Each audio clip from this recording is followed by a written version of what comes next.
नमस्कार साथियों, स्वागत है आप सभी का अंकित इंस्पायर्स इंडिया पर। मैं हूं अंकित अवस्थी और आप हैं मेरे साथ में बजट 2025 की चर्चाएं करने के लिए। आज का सत्र बेहद खास है क्योंकि इस दिन का इंतजार सभी को रहता है। सभी को किस क्रम में रहता है कि जब आप किसी देश की इकोनॉमी में इंटरेस्ट रखते हो या घर की इकोनॉमी में इंटरेस्ट रखते हो, ओवरऑल आपको यह जानना जरूरी होता है कि मेरे घर का बजट कैसा चलेगा। आज के सेशन को समझने से पहले हम अपने आप को, अपने देश को एक घर की तरह मन में प्लान करते हैं और उस प्लानिंग के साथ आगे बढ़ना शुरू करते हैं। बात जब बजट की होती है तो घर में जिस प्रकार से अपने पिताजी जब कुछ कमाकर लेकर आते हैं तनख्वाह के रूप में, तो वो बैठ करके माताजी के साथ बैठकर टेबल पर डिस्कशन करते हैं कि देखो जी, इस बार अपने ये खर्चे हैं और इन इन खर्चों में बच्चों की फीस इतनी है, आपके इस बार इतने त्योहार आ रहे हैं, इतने विवाहों में हमें जाना है, हो सकता है कि हमें घर पर नए गेट लगाने हो, तो हमारे डिफेंस पर खर्च करना हो, हमें हो सकता है इतना ट्रैवल पर जाना हो सकता है घर के नए निर्माण में हमें इतना पैसा खर्च करना हो, बच्चे की शादी के लिए इतना रखना होगा, हमारे बच्चों की पढ़ाई के लिए इतना रखना होगा। ये तमाम चीजें हमारी प्लानिंग में घर में होते हमने देखी हैं। लेकिन अगर हम इसी को थोड़ा और गहराई से देख लें तो बजट भी समझ में आ जाता है। मैं ये बात इसलिए बोल रहा हूं कि बजट जैसा एक सड़ू टाइटल जिसको देख करके एक बार के लिए फीलिंग आती है कि यार इसमें किसको इंटरेस्ट हो सकता है, हर देशवासी को बिल्कुल घर की तरह ही इसमें इंटरेस्ट होना चाहिए। जब हम अपने घर की चर्चा करते हैं तो कहते हैं कि घर में पापा इतना कमा के लेकर आए या फिर भैया इतना लाए, दीदी इतना लाई, माताजी इतना लाई, सब जो कमा कर लाए, अब इस घर के अंदर इतने खर्चे होंगे और बचा लिया जाएगा, उन्हें फिर आगे लगाएंगे। तो एक प्रकार से बजट की जब भी बात हो तो ये ध्यान रखिएगा कि इसमें केवल और केवल खर्च की ही बात नहीं होती, इसमें आमदनी की भी बात होती है कि आप अल्टीमेटली कमा कहां से रहे हैं। अर्थात आज के सेशन में जब आप चर्चा करें तो केवल इसलिए नहीं कि वाओ सरकार कितनी अच्छी है, इसने इतना सारा पैसा अनाउंस कर दिया है। याद रखिएगा, वो स्मार्टली आपको यह भी बता गई है कि आपसे इतना पैसा हम वसूलने वाले हैं। अर्थात टू वे कम्युनिकेशन है। बजट में रेवेन्यू की प्राप्ति भी होनी है तो रेवेन्यू का एक्सपेंडिचर भी होना है, कैपिटल की प्राप्ति भी होनी है तो कैपिटल का एक्सपेंडिचर भी होना है। तो चलिए इसी क्रोनोलॉजी को समझते हुए आज के सेशन में एंट्री करते हैं। लेकिन हाँ, एक बात मैं फिर से आपको बता दूं, अर्थशास्त्र में रुचि रखने वाले या देश की इकोनॉमी में रुचि रखने वाले बजट को कुछ मिनटों में समझ जाएं, जिसको बताने के लिए निर्मला सीतारमण जी ने इतना समय लिया हो, हमारे लिए एक सेशन में कम खत्म कर पाना मुश्किल टास्क है। आज हम केवल हाइलाइट्स पर फोकस करेंगे, लेकिन ये प्रॉमिस है कि आने वाले समय में हमारे दूसरे यूट्यूब चैनल अपनी पाठशाला पर आपको बजट से जुड़ी हुई हर बारीकी और इकोनॉमिक रिव्यू से जुड़ी हुई, इकोनॉमिक सर्वे से जुड़ी हुई हर बारीकी मैं जल्दी ही लेकर आऊंगा। तो आगे एंट्री मारते हैं। इस बार का बजट यूनियन बजट 2025-26 था। इसका मतलब समझते हैं। देखिए, हमारे देश में फाइनेंशियल ईयर्स चलते हैं। फाइनेंशियल ईयर में आप 1 अप्रैल से लेकर के 31 मार्च तक का एक फाइनेंशियल ईयर पकड़ते हैं। 25-26 का मतलब क्या है? आप 1 फरवरी में आज बैठे हैं, 25-26 मतलब 26 में कब तक? तो 31 मार्च तक। अभी जो हमने बजट अनाउंसमेंट सुना है, असल में ये एग्जीक्यूट होना शुरू होगा 1 अप्रैल से और 1 अप्रैल से 31 मार्च 2026 तक जाएगा। इसके लिए पैसा अभी से सरकार ने मांगना शुरू कर दिया है। बजट होता क्या है? बजट असल मायने में आपने अपने देश से जितना भी पैसा कमाकर रखा है, पैसा कमा के रखा है, जी हां, आज हम देशवासी अपने जो टैक्सेस जमा कराते हैं वो किसी ना किसी अकाउंट में जाकर जमा होते होंगे। जी हां, वो आपके संचित निधि, कंसोलिडेटेड फंड ऑफ इंडिया में जाकर जमा होते हैं। जब कंसोलिडेटेड फंड ऑफ इंडिया में गए तो फिर सरकार जिसको चुनकर आपने भेजा है, वो लोकसभा के अंदर प्रस्तुत होकर के अपने मंत्री के माध्यम से परमिशन मांगती है कि क्या मैं इस फंड में से इतना पैसा निकाल लूं। फिर से आइए, बिल्कुल घर की तरह समझिए। आपके घर में बहुत सारे कार्य, घर के जो मेंबर्स हैं वो पैसा कमा कर लाते हैं, लेकिन आपने कुछ काम के लिए पैसे मांगे। पैसे मांगने से पहले आपने अपने घर वालों की सहमति ली। घर में जिनकी चलती है, जैसे सरकार जिनकी चलती है, उनसे जो परमिशन लेना होता है, वही असल मायने में बजट की पूरी प्रक्रिया होती है। ये केवल एक दिन में नहीं होती। आज तो आपने सुन लिया है, लेकिन अब यहां से आगे कार्रवाइयां शुरू होंगी। इसीलिए हमारी संसद में 3 सत्र होते हैं, बजट सत्र, मानसून सत्र और विंटर सत्र। ये सत्र इटसेल्फ शुरू आज से हुआ है, लेकिन अभी चलने वाला लंबा है और उस लंबे में अपनी जितनी भी मांगे अभी जो निर्मला सीतारमण जी ने रखी हैं, उस पर पूरे परिवार, जो कि आपने अपने प्रतिनिधि के रूप में भेजा है लोकसभा में, वो चर्चा करेंगे और वो इस पर वोट करेंगे कि क्या हमें वाकई में इन्हें ये परमिशन देनी चाहिए या रोक ही लेना चाहिए। तो ये पूरी प्रक्रिया आगे आने वाले समय में लंबा समय लेगी और उस पूरे सेशन को आप बजट सत्र का नाम जानेंगे। तो आइए और आगे एंट्री मारते हैं। हेडलाइंस बनती हैं कि इस बार का बजट सत्र खास था। खास क्यों था? ये बिल्कुल वैसे ही है। पापा तो हर महीने कमाते हैं, पापा ने तो लास्ट मंथ भी कमाया था, आने वाले समय भी कमाएंगे। भैया हर महीने लाते हैं, पैसे घर में हमारे हर महीने आते हैं। खास क्या है? जब आपके त्योहार आते हैं तो आपके घर में अनाउंसमेंट होता है कि भाई इस बार बच्चों को कुछ खास कपड़े दिलाए जाएंगे, या फिर आपके अच्छे एग्जाम रिजल्ट्स आते हैं तो अनाउंस होता है कि आपके लिए एग्जाम रिजल्ट विशेष कुछ इस तरह की चीजें दिला दी जाएंगी। लेकिन फिर से इसमें एक पॉइंट आता है, और वो क्या कि कुछ खास अगर हो जाए तभी तो सुर्खी बनता है, अदरवाइज तो वो सारा की सारा नॉर्मल ही है। तो इसको ऐसे समझते हैं कि अगर आज के बजट में कोई हेडलाइन बनी है तो वो और समय से हटकर कुछ बनी होगी। अदरवाइज तो हमारे देश में लोग सर्विस कर ही रहे हैं, पेंशन पर लोग जा ही रहे हैं, ये सारी चीजें तो चल ही रही हैं। तो फिर न्यूज किस बात की है? न्यूज इस बात की है कि पिछली बार से इस बार अच्छा क्या है। इसलिए हेडलाइंस बनी जो लोगों का दिमाग खोल गई कि यार इनकम टैक्स में राहत। पिछली बार तक 7 लाख तक की कमाई करने वाले पर कोई टैक्स नहीं था, अब तो 12 लाख तक की कमाई करने वाले पर 12.75 लाख कमाई करने वाले तक भी कोई टैक्स नहीं है। तो टैक्स स्लैब में राहत हेडलाइन बनी। इसी प्रकार से देश में तो 28 राज्य और 8 यूनियन टेरिटरी हैं, लेकिन ध्यान बिहार पर ही क्यों? क्या और कोई राज्य नहीं है, या फिर ये इलेक्शन ईयर है? तो इलेक्शन ईयर है तो बिहार फिर से सुर्खी में है। बिहार सुर्खी में क्यों ना हो? निर्मला सीतारमण जी बकायदा मधुबनी पेंटिंग की साड़ी पहन करके याद दिलाई बिहार वालों को कि भैया इलेक्शन है, भूल मत जाना। नीतीश बाबू का तो पता नहीं, वो तो पार्टियों के साथ अपने व्यवहार बहुत अच्छे रखते ही हैं, लेकिन हम भी आपके साथ हैं। बीजेपी ने इस बजट के माध्यम से अपना मास्टर कार्ड कि हम बिहार के बारे में कितना सोचते हैं, ये बताने का प्रयास किया है। अर्थात एनडीए गठबंधन की मजबूती में नीतीश कुमार का जो महत्व है वो फिर से एक बार स्थापित होता हुआ अनाउंसमेंट था। मतलब बिहार इस बार के केंद्र में था। अगेन ध्यान से समझने की बात यह है कि जो चीज हर बार होती है वो इस बार भी हुई है, तो फिर अलग क्या है उसके बारे में शुरुआती चर्चा हुई। लेकिन फिर भी बजट क्या है अगर इस बारे में बात की जाए तो बजट एक अंग्रेजी शब्द से लिया गया शब्द है।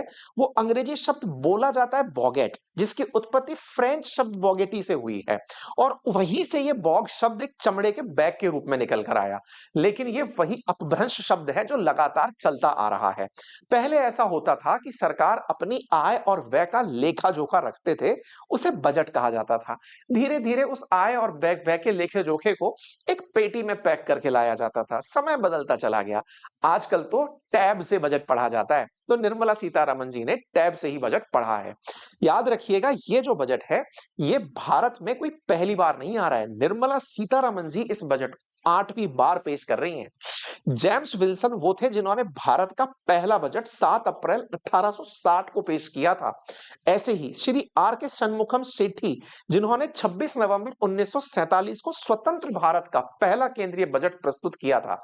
दैट मींस हमारे पास बजट से जुड़ी हुई बहुत सारी कहानियां और किस्से हैं। उनकी ज्यादा जानकारी के लिए आप हमारी वेबसाइट अपनी पाठशाला.com या हमारी यूट्यूब की कम्युनिटी पोस्ट पर रेगुलर विजिट कर सकते हैं। आगे बढ़ते हैं। सर बजट कैसा होता है? बजट अच्छा होता है, जब आता है तो बाजार इस पर रिएक्ट करता है। बोले ये नहीं पूछ रहे हम ये पूछ रहे हैं कि हमारे पिताजी हर बार आकर के ये नहीं कहते कि बच्चों मैं इस बार की तनख्वाह से आप लोगों के लिए ये सब करूंगा।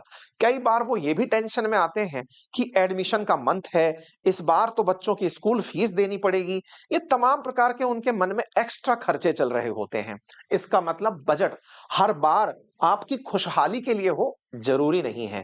एग्जैक्टली एग्जैक्टली सरकार भी बजट को कई तरह से प्रस्तुत करती है। जैसे कई बार संतुलित बजट, कि हाँ आपके लिए कुछ रखा है और कुछ आपसे लिया है। कई बार बड़ा असंतुलित बजट, हो सकता है कि आपसे कमा बहुत सारा सरकार ले रही हो, आपके नाम पर खर्च बहुत कम कर रही हो।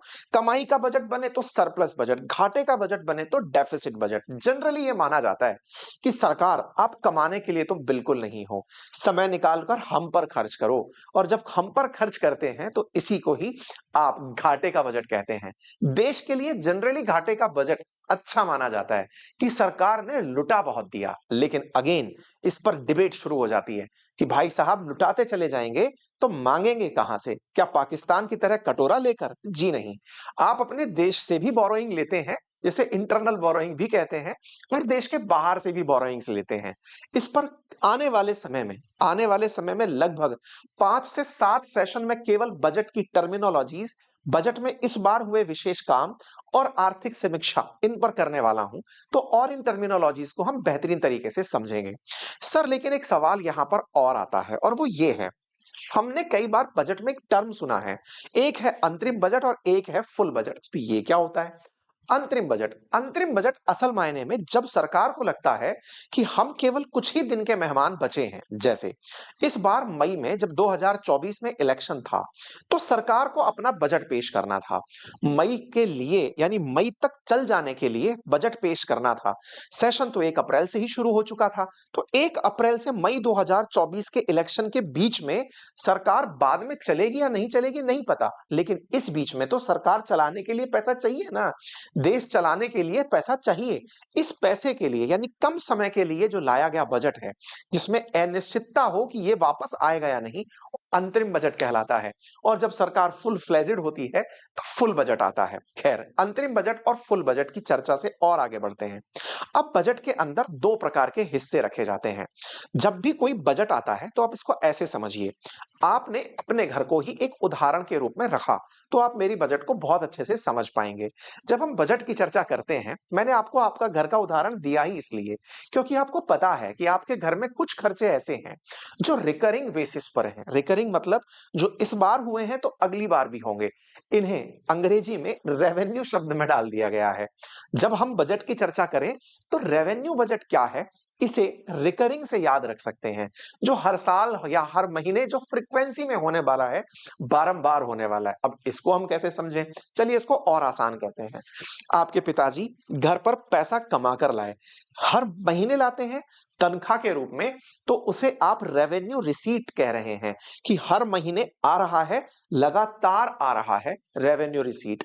और आपके पिताजी की तरह आपके नल के बिल, बिजली के बिल, बच्चों की मंथली फीस, टेलीफोन के बिल, ये सब मंथली जा रहे हैं, रेवेन्यू एक्सपेंडिचर्स में ये काउंट हो रहे हैं।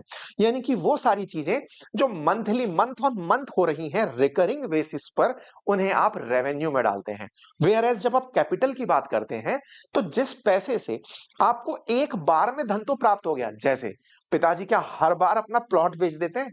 क्या पिताजी हर बार घर का सोना बेच देते हैं? नहीं, कभी कभार ही ऐसा होता है। ऐसे ही देश भी हर बार क्या डिसइन्वेस्टमेंट कर देगा? क्या रेलवे हर साल प्राइवेट हो जाएगी? क्या रेलवे की सारी जमीन इस बार बिक गई तो अगली बार भी बिक जाएगी? नहीं। इसका मतलब कैपिटल से भी पैसा तो प्राप्त होता है, लेकिन उस कैपिटल से प्राप्त पैसे का रिकरिंग होना आवश्यक नहीं है। इसीलिए प्राप्त सरकार पैसे 2 जगह से करती है और 2 जगह खर्च करती है। अर्थात जिस प्रकार से सैलरी हर महीने प्राप्त होती है, ऐसे ही सरकार ने कुछ हिस्से ऐसे रखे हैं जिन्हें वो बेचती रहेगी, लेकिन वो रिकरिंग नहीं होंगे। इसी को आप डिसइन्वेस्टमेंट में जानते हैं। या फिर ये जो 4G टाइप के स्पेक्ट्रम सरकार देती है, या फिर जिस तरह के खदानों के लाइसेंस देती है कि हाँ भाई कोल माइंस का लाइसेंस इस वाली का आपको दे दिया, इस प्रकार से जो वन टाइम गेन की चीजें हैं वो कैपिटल रिसीट में जनरली काउंट होती हैं।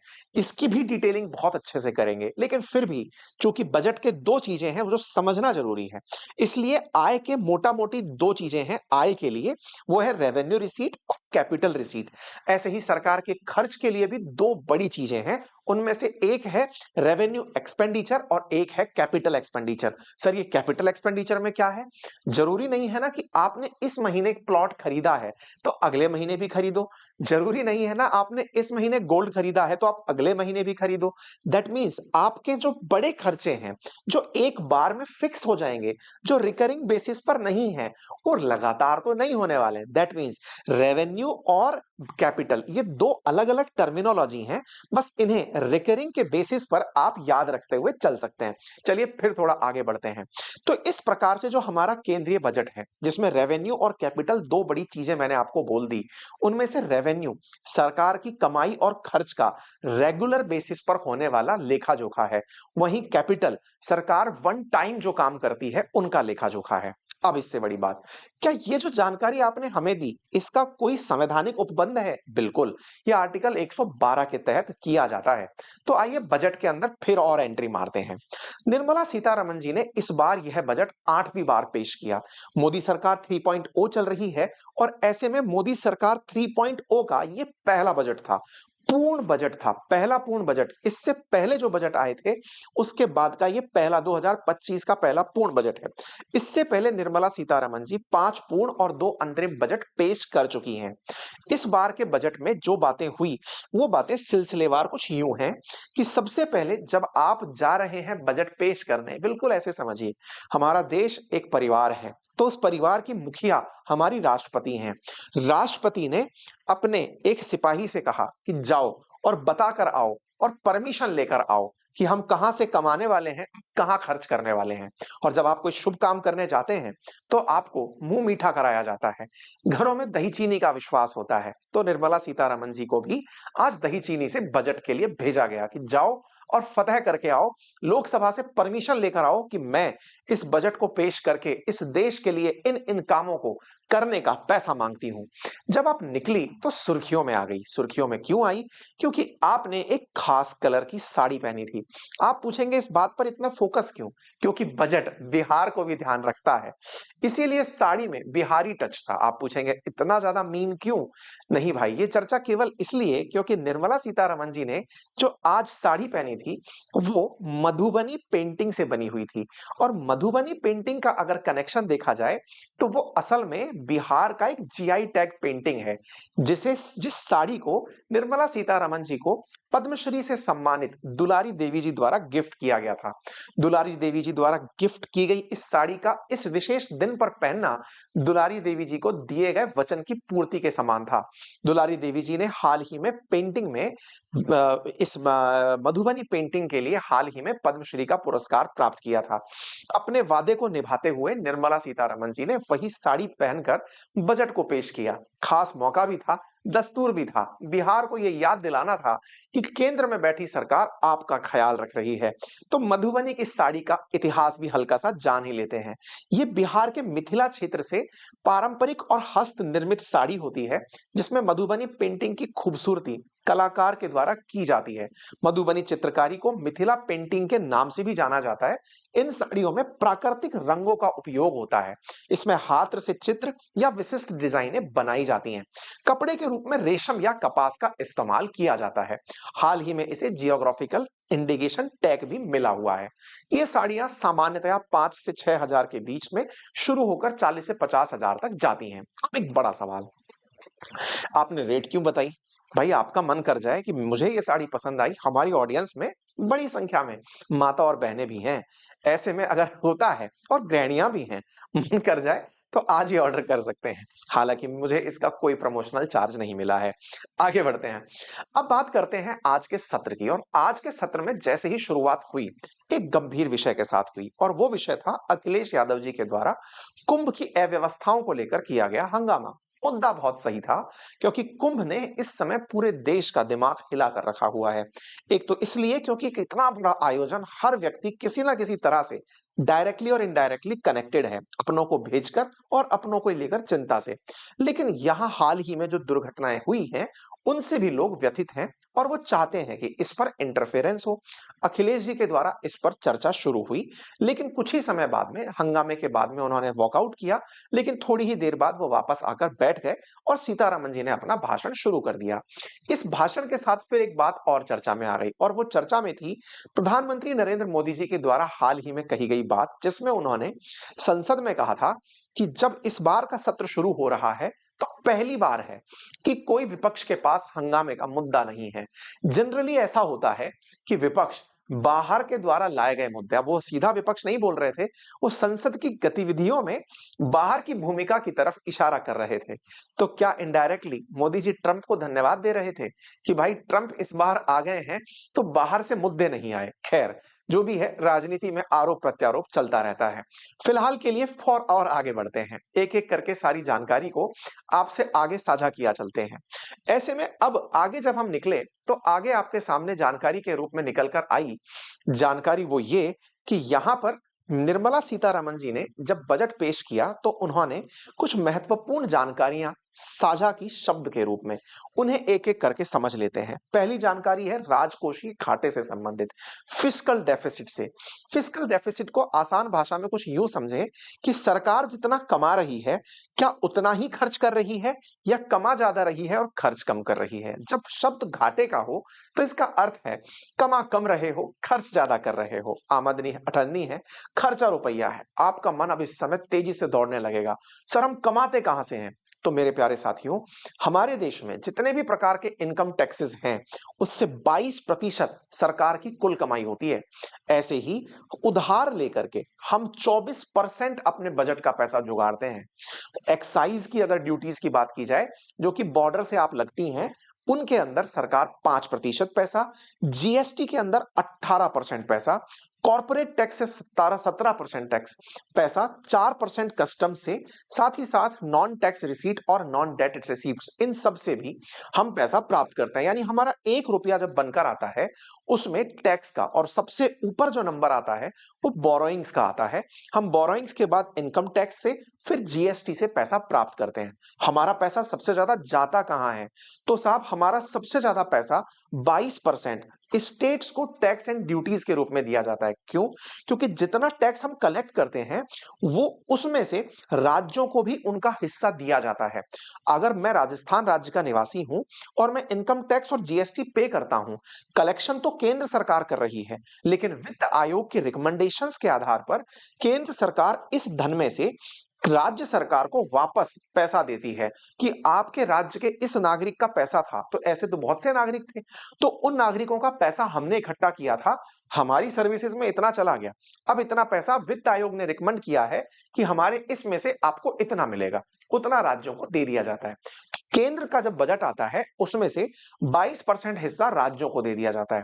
उस पैसे के बाद जो बचा पैसा है, या फिर कुल पाई में से 20% पैसा केवल हमारे इंटरेस्ट पेमेंट में चला जाता है। इंटरेस्टिंग बात ध्यान से समझिएगा, 22% धन हमने उधारी में लिया है और हम 20% अपनी कुल खर्चे का इंटरेस्ट चुकाने में कर रहे हैं। इसका मतलब हमने क्या वैसे ही जबरदस्ती बड़ा पाई कर लिया है? हम बेफिजूल की बातें कर रहे हैं, 20% ज्यादा लेकर के 20% ही तो खर्च कर रहे हैं। ये बड़ा डिबेट का विषय है। कर्ज लेकर के विस्तार कितना उचित कितना अनुचित, आने वाले समय में डिटेल चर्चा करेंगे। फिलहाल के लिए नंबर्स पर चर्चा कर लेते हैं। सरकार ने इस बार जो रेवेन्यू रिसीट किया है, यानी कि जिस तरह के पैसे को प्राप्त किया है आपके ऊपर रिकरिंग बेसिस से, कैसे टैक्सेस लगा लगाकर जो प्राप्त हुआ धन है, वो है 34.2 लाख करोड़। वहीं पर कैपिटल रिसीट जो सरकार ने किया है, वो है 16.4 लाख करोड़। अगर रेवेन्यू रिसीट और कैपिटल रिसीट को जोड़ दिया जाए तो ये समवेयर अराउंड 50 दशमलव समथिंग लाख करोड़ का बजट बैठता है। 50 लाख करोड़, अगर इसको 8600 से भाग दे दिया जाए तो ये समवेयर अराउंड 560 बिलियन डॉलर के आसपास बैठता है।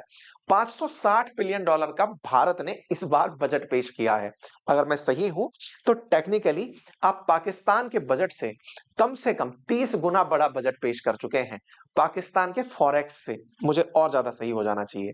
आगे बढ़ते हैं। बात एक्सपेंडिचर्स की हो तो इफेक्टिव एक्सपेंडिचर में 15.5 लाख करोड़ रुपए हम कैपिटल एक्सपेंडिचर पर और रेवेन्यू एक्सपेंडिचर पर 39.4 लाख करोड़ खर्च करेंगे। फिगर्स को अगर देखें तो रेवेन्यू रिसीप्ट्स यानी कि रिकरिंग बेसिस पर होने वाली प्राप्ति 34.2 लाख करोड़ है और रिकरिंग बेसिस पर होने वाले खर्चे 39.4 लाख करोड़ हैं। तो टेक्निकली हम 5 लाख करोड़ रुपए का रेवेन्यू पर खर्चा कर रहे हैं, अर्थात हम रिकरिंग बेसिस पर यानी हर बार बारंबार होने वाला खर्चा कर रहे हैं। जनरली रेवेन्यू पर हुआ खर्चा देश के विकास के लिए अच्छा नहीं माना जाता। माना जाता है सरकार पर ये लायबिलिटीज हैं। अब आप उसको खुद से देखें कि उस लायबिलिटी को आप कैसे मानते हैं। ऐसा मैं क्यों कह रहा हूं? समटाइम्स सरकार पेंशन, वेतन, भत्ते इन सबको रिकरिंग बेसिस पर मानती है, इसीलिए इस खर्चे को इकोनॉमी के हिसाब से अच्छा नहीं माना जाता। कहा जाता है कि ये लायबिलिटीज कम हो और यही कारण है कि आपने पिछले समय पर अग्निवीर जैसी योजनाओं को आते हुए देखा था, क्योंकि सरकार कहीं ना कहीं पेंशन के बजट को काटने का विचार कर रही थी। ऐसे में एक बहुत बड़ी बहस और शुरू हो जाती है कि आप कमाओ ज्यादा, खर्चे की चिंता छोड़ दो। तो चलो अपन आगे बढ़ते हैं। तो अब बात करते हैं डेफिसिट की। डेफिसिट बोले तो घाटे की। अब घाटे को दिखाने के तरीके हैं बॉस। दिखाने के तरीके यूं हैं कि साहब कमाया तो हमने कम, 50 लाख करोड़ के आसपास की बात कर रहे हैं, 54 लाख करोड़ के खर्चे कर लिए, 5 लाख करोड़ का हम आसपास घाटा दिखा रहे हैं। अब इस घाटे को कहां एडजस्ट करें? तो सरकार बड़ा स्मार्ट प्ले करती है। क्या करती है? 5 लाख करोड़ के घाटे को दिखाने का तरीका बदल देती है। और वो कैसे? कि साहब हमारी जीडीपी इतनी बड़ी थी तो हमने इतना ही तो घाटा खाया। ये बिल्कुल वैसे है कि पापा लाख रुपए कमाते हैं, अरे 1000 रुपए दोस्तों के साथ चाय पानी पर खर्च कर दिए तो क्या फर्क पड़ता है। लेकिन साहब अगर यहीं पर पापा कमाते ही 10,000 थे और उसमें भी 1000 रुपए खर्च कर दिए तो यह नुकसान बड़ा प्रतीत होता है। लेकिन पापा 10 लाख कमाते थे, 1000 खर्च कर दिए, कुछ पूछेंगे भी नहीं कितना खर्च हो गया। एग्जैक्टली इकोनॉमी जैसे जैसे बड़ी होती जाती है, घाटे को उसके रेफरेंस में सरकार परसेंटेज में दिखाती है। यही हुआ फिस्कल डेफिसिट को परसेंटेज में दिखाकर। सरकार ने इस बार दिखाया कि हमने जीडीपी के मुकाबले घाटे को प्रतिशत में कंट्रोल कर लिया है। खैर, इन सभी बातों को और डिटेल से भी हम आगे चल के समझेंगे। क्या है रेवेन्यू रिसीट? क्योंकि अभी तक आप में से बहुत सारे साथियों ने जितने भी न्यूज चैनल्स पर बजट सुना होगा, वहां तो अब तक मेरा सेशन जितना आपने सुना है, इतने में तो माना जाने कितनी बार की घोषणाएं आप सीख चुके होंगे और क्या क्या जान चुके होंगे। और मैं हूं कि अभी तक घोषणाओं के पेज तक पहुंचा ही नहीं हूं। क्यों? क्योंकि असल मायने में बजट यही है जो मैं डिस्कस कर रहा हूं। वो जो आप सुन रहे हैं केवल आप अंगेज करने की चीजें हैं। खैर, मैं अभी पहुंचूंगा वहां तक, लेकिन उनको केवल आपको फौरी तौर पर बता के निकलूंगा। अब बात करते हैं, सर सरकार खर्च तो कर रही है, 50 लाख करोड़ रुपए खर्च करने वाली है। ऐसे में सर ये बताइए सबसे ज्यादा पैसा कहां खर्च करेगी? आप सोचने लगेंगे कि सरकार पैसा खर्च कर रही है तो कुछ अच्छा ही सोचा होगा। जी हां, सरकार ने ब्याज पर पेमेंट के लिए 13 लाख करोड़ रुपए रखे हैं कि साहब मैं ब्याज चुकाऊंगी, मतलब मूलधन जो लिया हुआ है उस पर इंटरेस्ट पे करेंगे। सर ये इंटरेस्ट किसको पे किया जाएगा? हो सकता है कि आपने फॉरेन से बोरोइंग्स ली हो या फिर आपने आरबीआई से बोरोइंग्स ली हो। मैंने बातें बाजार की पर हाल ही में एक सेशन किया था और बताया था कि देश में लगभग 1.5 लाख करोड़ रुपए आरबीआई कैश की किल्लत को दूर करने के लिए इकट्ठा कर रही है। और मैंने वहां बताया था कि भारत सरकार कैश के अंदर आ रही इस दिक्कत को दूर करने के लिए गवर्नमेंट सिक्योरिटीज को आरबीआई से परचेज कर रही है और उसके बदले में उन्हें कैश विद इंटरेस्ट रिटर्न कर रही है। तो इस प्रकार से ये जो इंटरेस्ट पेमेंट है, ये ऐसे भी इंटरनल बोरोइंग्स में भी खर्च किया जाता है। इंटरेस्ट के साथ साथ फिर ट्रांसपोर्ट पर सबसे दूसरा बड़ा जो पैसा खर्च हो रहा है वो ट्रांसपोर्ट पर, फिर डिफेंस पर, फिर मेजर सब्सिडीज पर। सब्सिडीज जो कि कृषि से संबंधित हो, एलपीजी से संबंधित हो, या सरकार के द्वारा वो जो अपने को पड़ रही है फर्टिलाइजर पर, या जितनी सरकार को खर्च पड़ रहा है उससे कम दाम पर आपको उपलब्ध कराकर जो डिफरेंसेस पे किए जा रहे हैं उन पर खर्च किया जा रहा है। ऐसे ही फिर सबसे पांचवा बड़ा जो खर्च है सरकार का वो पेंशन्स पर है।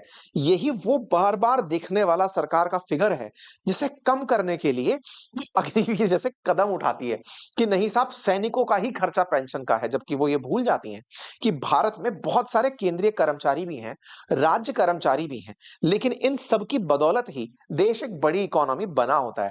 तो इनकी जिम्मेदारी फिर कौन उठाएगा अगर आप पेंशन बंद करते हैं? ये एक बहुत बड़ा डिबेट का टाइटल बनता है।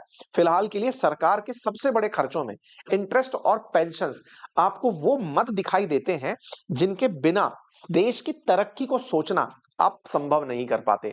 इसी के साथ साथ फिर रूरल डेवलपमेंट, टैक्स, एजुकेशन पर 1.25 लाख करोड़ के आसपास, हेल्थ पर 98,000 करोड़ के आसपास सरकार ने खर्च का प्लान किया है।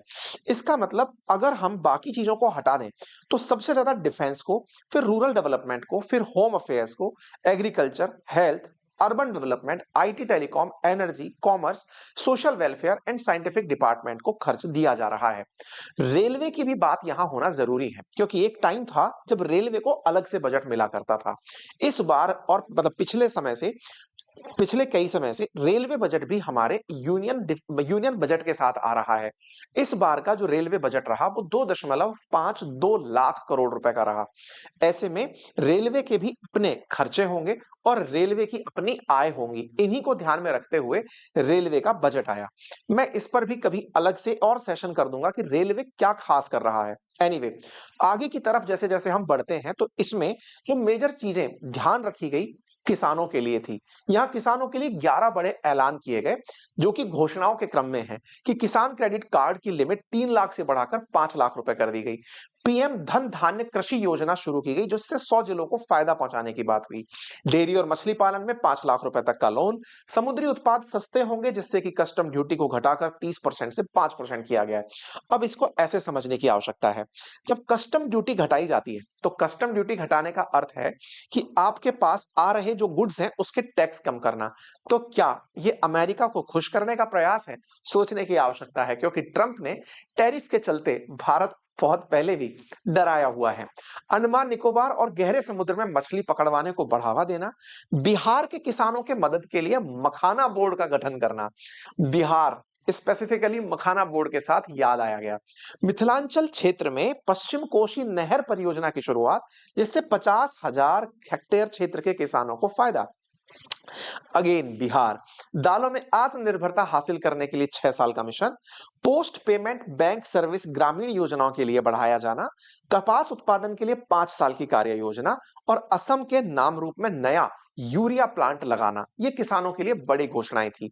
ठीक ऐसे ही व्यापारियों के लिए 10 घोषणाएं थी। इसमें उनके लिए एमएसएमई की लोन सीमा 5 करोड़ से बढ़ाकर 10 करोड़ की करने की बात थी। वहीं सोशल वेलफेयर सरचार्ज को हटाने की बात थी। 7 प्रकार के टैरिफ हटाने की बात थी। साथ ही साथ में यहां पर इनकम टैक्स से रिलेटेड जो बातें हैं वो अपने आप में बड़ी सुर्खी बदली। अब यहां पर मैं एक जानकारी आपको और देना चाहता हूं। आने वाले समय में कुछ ही समय के अंदर भारत सरकार इनकम टैक्स एक्ट में सुधार करने जा रही है और उसके लिए नया टैक्स बिल लेकर आने जा रही है। ऐसे में न्यू इनकम टैक्स बिल में हो सकता है बहुत सी परिभाषाएं बदल जाएं। जिस तरह से आज आप सुनते हैं कि इस कैटेगरी के अंदर टैक्स राहत दी जा रही है, आने वाले समय में वो टैक्स राहत के लिए क्लॉज बदल दिए जाएं। लेकिन फिर भी इस बार के बजट में जो सबसे बड़ी सुर्खी बनी वो थी निर्मला सीतारमण जी के द्वारा दी गई टैक्स में राहत। इनकम टैक्स में जो राहत दी गई उसमें कहा गया कि अगर आप 12 लाख रुपए तक ही कमाते हैं तो सरकार को कोई भी टैक्स देने की आपको जरूरत नहीं है। अब इस विषय पर एक बड़ी बहस छिड़ गई। क्या कि यहां पर पैरेलली एक लाइन और लिखी थी कि अगर आप 0 से 4 लाख तक कमाते हैं तो 0, 4 से 8 लाख कमाते हैं तो 5%, 8 से 12 लाख कमाते हैं तो 10%। डिबेट ये शुरू हुई कि साहब, एक तरफ तो आप ये कह रहे हैं कि हम टैक्स देंगे ही नहीं 12.5 लाख, 12.75 लाख तक, और फिर आप इस तरह की टैक्स स्लैब बता देते हैं। तो मैं इन दोनों का थोड़ा सा अंतर आपको समझा देता हूं।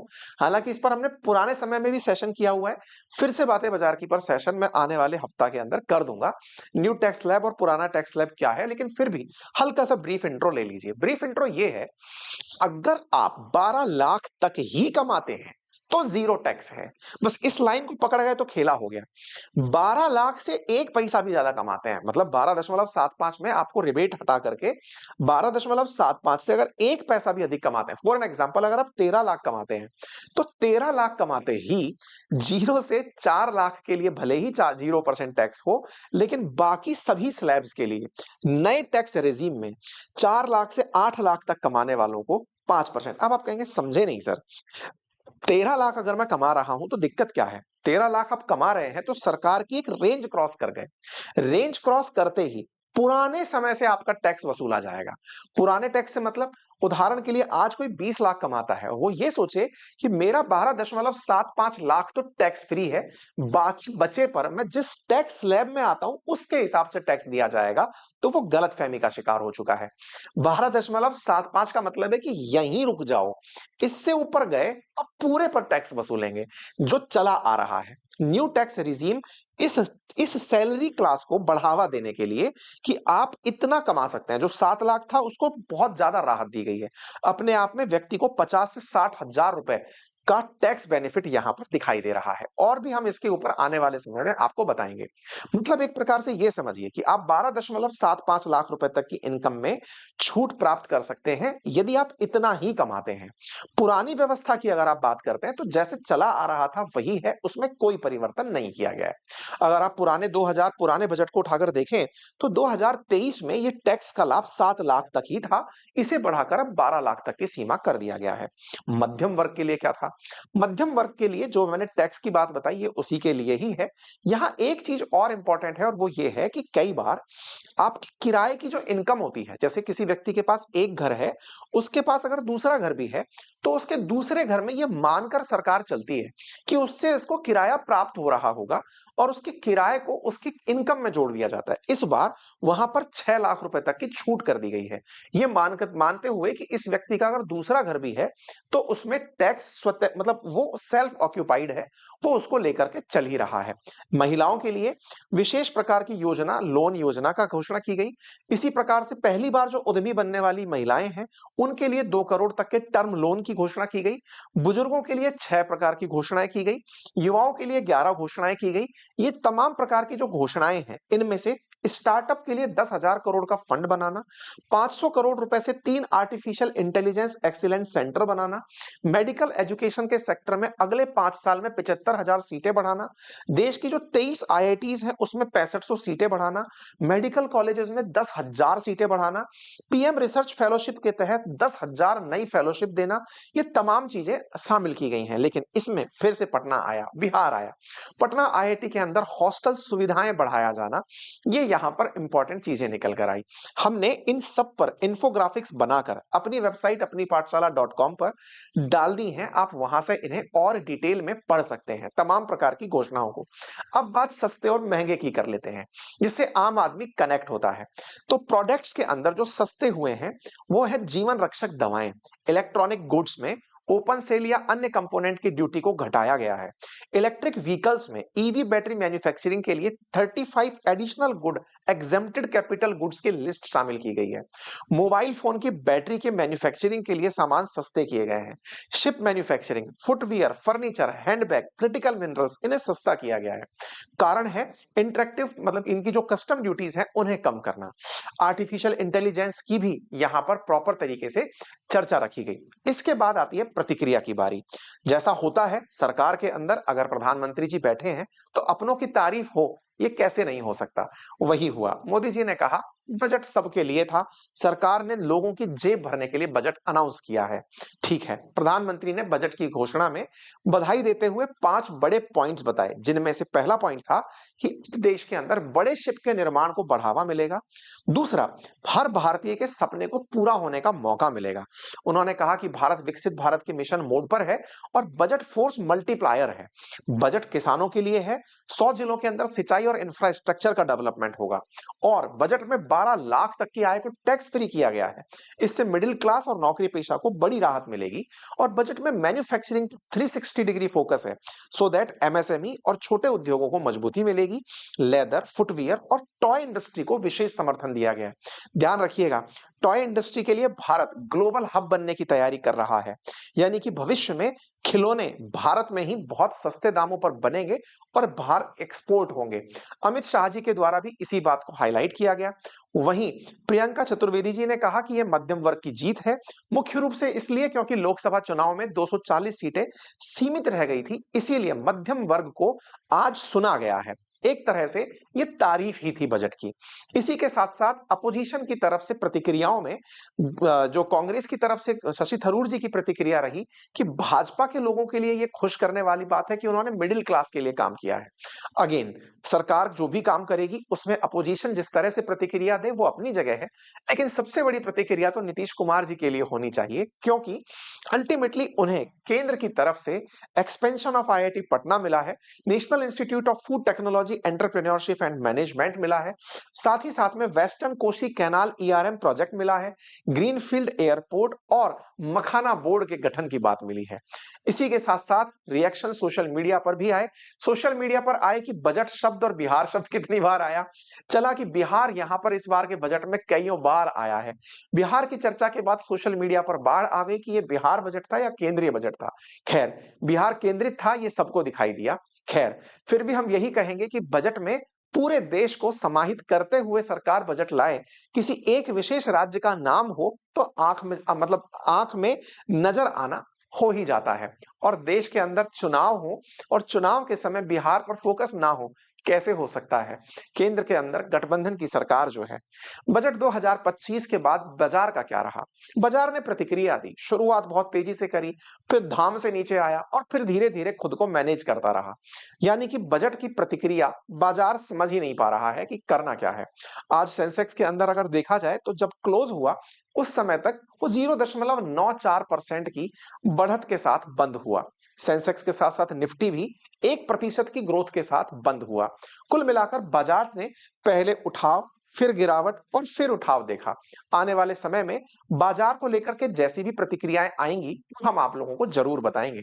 जैसे जैसी डिटेलिंग होगी वो सब बातें बताएंगे। उम्मीद है कि आप सभी साथियों को इस छोटे से सेशन के माध्यम से जो भी अधिकतम जानकारी मैं देने का प्रयास कर सकता था वो मैंने आप लोगों तक पहुंचा दी है। अगर आपको जानकारी पसंद आई हो तो अपने सभी साथियों के साथ साझा करें। चैनल पर नए हैं तो सब्सक्राइब करें। और हाँ, यदि आप स्टॉक मार्केट में इंटरेस्ट रखते हैं, समझना चाहते हैं कि स्टॉक मार्केट कैसे काम करता है, टेक्निकल एनालिसिस क्या है, फंडामेंटल एनालिसिस क्या है, तो अभी जाइए बातें बाजार की एप्लीकेशन पर और वहां से हमारे कोर्स जिसमें कि हम फाउंडेशन ऑफ स्टॉक मार्केट सिखा रहे हैं, जाकर उसे एक्सेस कर लीजिए। फिलहाल के लिए इतना ही। अपना ख्याल रखें, बड़ों का सम्मान करें, छोटों को प्यार दें और अपना व्यक्तित्व इस प्रकार से विकसित करें कि महिलाएं आपके साथ सुरक्षित महसूस करें। धन्यवाद।